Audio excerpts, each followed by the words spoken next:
మీ personal interviews మరియు వ్యాపార ప్రకటనల కొరకు ఈ నెంబర్ని సంప్రదించండి. హలో హాయ్ నమస్తే వెల్కమ్ టు అవర్ ఛానల్ మనం TV. This is Sai Priya. So ఇవాళ మనతో పాటు ఉన్నారు ఒక స్పెషల్ గెస్ట్ డాక్టర్ త్రివిక్రమ్ గారు, సీనియర్ మోస్ట్ ఫిజిషియన్, అలాగే డయాబెటిస్ స్పెషలిస్ట్.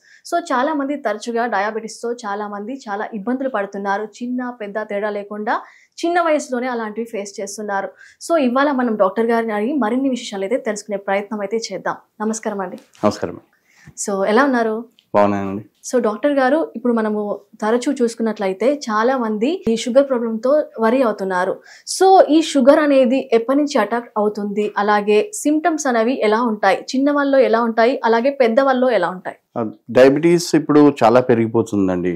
ఇప్పుడు ఇండియాని డయాబెటీస్ క్యాపిటల్ గా గుర్తించబడుతుంది. అందుకని ఇది డయాబెటీస్ ఏ వయసు నిమిత్తం లేకుండా చిన్నపిల్లలకు రావచ్చు, పుట్టుకతో రావచ్చు, కొద్దిగా మిడిల్ ఏజ్లో కూడా వస్తుంది, వృద్ధాప్యంలో కూడా డయాబెటీస్ వచ్చేదానికి ఛాన్సెస్ ఉన్నాయి. దీనికి ఎన్నో కారణాలు ఉన్నాయి. డయాబెటీస్ తెలుసుకోవడానికి కొన్ని సిమ్టమ్స్ ఉన్నాయండి. మెయిన్గా ఏంటంటే ఎక్కువ మూత్ర విసర్జన, తెలియకుండా బరువు తగ్గిపోవడము, ఎక్స్ట్రీమ్ వీక్నెస్ ఉండడము, పుండ్లు గాయాలు మానకపోవడము, మరియు కంటి చూపు మందగించడము, ఇలాంటివి కొన్ని సిమ్టమ్స్ ఉంటాయి. అలాంటి సిమ్టమ్స్లో రెండు ఉన్నా కానీ ఇమీడియట్గా ఒక డాక్టర్ని కన్సల్ట్ చేసి, ఫిజిషియన్ని, తర్వాత డయాబెటీస్ ఎండోక్రైనాలజిస్ట్ని కన్సల్ట్ చేస్తే చాలా మంచిది. ఓకే. సో ఇది చిన్న వాళ్ళలో ముందుగానే అటాక్ అవుతుందా, లేకపోతే బై బర్త్ వచ్చే ఛాన్సెస్ ఉన్నాయా డయాబెటీస్ అనేది? డయాబెటీస్ అనేది నేను చెప్పినట్టు వయసు తేడా లేకుండా పుట్టుకతో కూడా రాగలుగుతుంది. ఇది టైప్ 1 డయాబెటీస్గా గుర్తించబడుతుంది. దాంట్లో ఏంటంటే ఇన్సులిన్ సరిగా అసలు ప్రొడ్యూసే కాదు. అందుకని కంపల్సరీగా ఇన్సులిన్ పై నుండి ఇంజెక్షన్స్ రూపంలో ఇవ్వాలి. తర్వాత కొద్దిగా వయసు వచ్చాక 13-14 అలా కూడా కొన్ని ఇయర్స్లో కూడా డయాబెటీస్ రావడానికి ఆస్కారం ఉంది. 35-40స్లో చాలా వరకు డయాబెటీస్ వస్తేందుకు ఎక్కువ ఛాన్సెస్ ఉన్నాయండి. ఓకే. మీరు చూసిన పేషెంట్స్లో డయాబెటీస్ సమస్య ఉన్న వాళ్ళు, అంటే చిన్నప్పుడే, అంటే 4 yearsలో ఉంటారు కదా, సో అలాంటి పేషెంట్స్లో ఎలాంటి సిమ్టమ్స్ చూసారు మీరు పర్సనల్గా? ఇది అంటే చిన్న పిల్లలకు అంటే పుట్టుకతో రావచ్చు, కొద్దిగా 3-4 years తర్వాత కూడా కొంచెం షుగర్స్ ఏమన్నా వస్తే ఆ చిల్డ్రన్లో మెయిన్గా రెస్పాన్సిబిలిటీ అంతా పేరెంట్స్ది అవుతుందండి. పేరెంట్స్, టీచర్స్ వాళ్ళని చూసుకోవాలి. ఎందుకంటే సిమ్టమ్స్ సరిగా పిల్లలు చెప్పలేకపోతారు. ఓకే, వాళ్ళు తరచుగా మూత్రం వెళ్ళడము ఉంటుంది, మరియు ఎక్కువ ఆకలి కావడము, ఓకే, బరువు బాగా తగ్గిపోవడము, ఇలాంటి సిమ్టమ్స్ కొన్ని రాగలుగుతాయి. అందుకని ఇమ్మీడియట్గా అలాంటివి ఏమైనా సిమ్టమ్స్ ఉంటే డాక్టర్ని కన్సల్ట్ చేసుకొని షుగర్స్, ఒక రొటీన్ బ్లడ్ వర్క్తో సహా షుగర్స్ కూడా చెక్ చేసుకుంటే మంచిగా తెలుస్తుంది.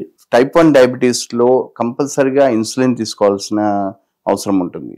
ఇన్సులిన్ మినిమం అంటే 2 to 3 times, ఒక్కోసారి 4 times కూడా తీసుకోవడానికి ఉంటాయి పిల్లలలో. అందుకని పేరెంట్స్ బాధ్యత, టీచర్స్ బాధ్యత చాలా ఉంటుంది. ఏమైనా గాయాలు మానకపోవడము, ఏదైనా సైట్ ప్రాబ్లం ఉంటే ఇమీడియట్గా చూసుకుంటే, ఒక ఆఫ్థమాలజిస్ట్ అన్న ఐ స్పెషలిస్ట్ చూసుకున్నాక షుగర్స్ కూడా చెక్ చేసుకుంటే చాలా మంచిది. సో ఇప్పుడు తరచూ పెద్దవాళ్ళు చూసినట్లయితే వాళ్ళకి స్వీట్స్ అంటే చాలా ఇష్టం ఉంటుంది. అంటే 60 సంవత్సరాల ఏజ్ ఉన్న వాళ్ళలో ఈ స్వీట్ తినాలని కోరికలు ఎక్కువగా ఉంటాయి. సో మనకు చెప్పకుండా తినేస్తుంటారు. అలాంటి వాళ్ళకి డైలీ ఇంత లిమిట్లో స్వీట్ ఐటమ్ అనేది తినాలి అని అనుకుంటే ఎలాంటి ప్రికాషన్స్ ముందుగా తీసుకోవాలి? ఇది స్వీట్స్ తింటేనే షుగర్ రావడం అనేది కొద్దిగా అపోహ మాత్రమే.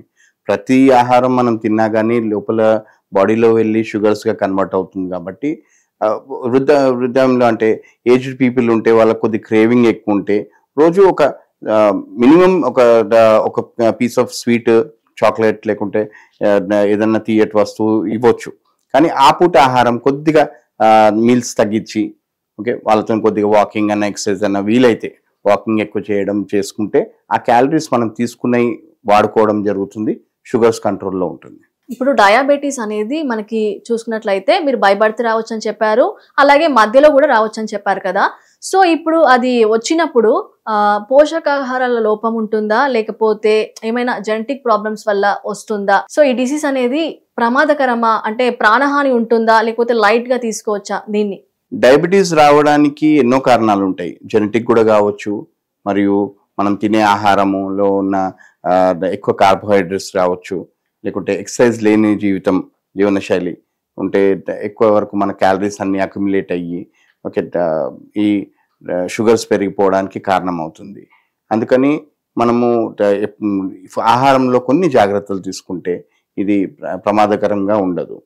డయాబెటీస్ ఒక ప్రోగ్రెసివ్ డిజీజ్ అండి. అంటే డయాబెటీస్తో ప్రతి అవయవం ఎఫెక్ట్ అవుతుంది. ఐస్ ఎఫెక్ట్ అవుతాయి, కిడ్నీస్ ఎఫెక్ట్ అవుతాయి, నరాలు ఎఫెక్ట్ అవుతుంది, గుండె కూడా ఎఫెక్ట్ కాగలుగుతుంది. మరియు తొందరగా వృద్ధాప్యం రావడం డయాబెటీస్ లక్షణం. అందుకని షుగర్స్ కంట్రోల్ చేసుకొని ఉంటే ఈ డయాబెటీస్ని ప్రోగ్రెషన్ని మనం కొద్దిగా లేట్ చేయొచ్చు, దీన్ని కంట్రోల్ చేసుకోవచ్చు, రెమిషన్ అంటే రివర్సల్ లాగా కూడా చేసుకోవచ్చు. సో మన ఇండియాలో ఎంతవరకు డయాబెటీస్ రేట్ అనేది ఏ ఏజ్ వాళ్ళలో ఎక్కువ చూస్తున్నాం? మన ఇండియాలో 35 to 45 years 50 years వరకు ఈ డయాబెటీస్ ఎక్కువ ఉన్నట్టు మనము గమనిస్తున్నాము. దీనికి కారణాలు ఎన్నో ఉన్నాయి.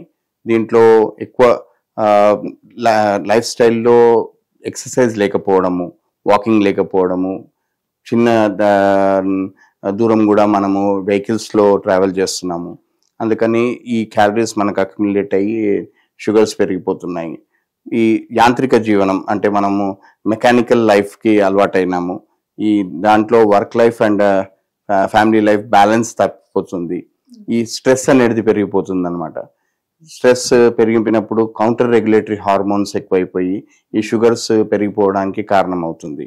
సో మనకి ఇంత టెక్నాలజీ వచ్చింది, అంటే ఈ షుగర్ని మనము కంట్రోల్ చేయలేమా? అంటే ఇప్పుడు మనకి ఉన్న మెషిన్ లైఫ్ అంటే చాలా ఎక్విప్మెంట్స్ వచ్చాయి, చాలా సర్జరీస్ అవుతున్నాయి. అంటే ఇప్పుడు షుగర్ అనేది ఒకసారి వస్తే పోదు అని చెప్తుంటారు మనకి డాక్టర్స్ అయినా పెద్దవాళ్ళైనా.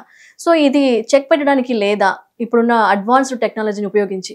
షుగర్ ఏమీ ప్రాణాంతకమైన వ్యాధి కాదండి, కానీ షుగర్తో వచ్చే కాంప్లికేషన్స్ని మనం అరికట్టుకుంటే ఏ ప్రాబ్లం లేకుండా షుగర్ పేషెంట్ కూడా నార్మల్ పీపుల్ లాగా లైఫ్ స్టైల్ లీడ్ చేయొచ్చు. దీంట్లో కొన్ని జాగ్రత్తలు అంటే రోజు ఒక 30 to 45 minutes walking, exercise, yoga, లేకుంటే సింపుల్ డ్యాన్స్ అయినా చేసుకొని ఈ మనం తిన్న ఆహారంలోని క్యాలరీస్ వాడుకుంటే డెఫినెట్గా షుగర్స్ కంట్రోల్లో ఉంటాయి.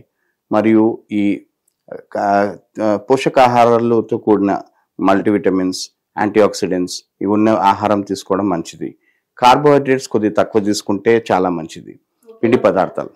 సో ఓకే డాక్టర్ గారు, thanks for the info. Thank you so much. Thank you.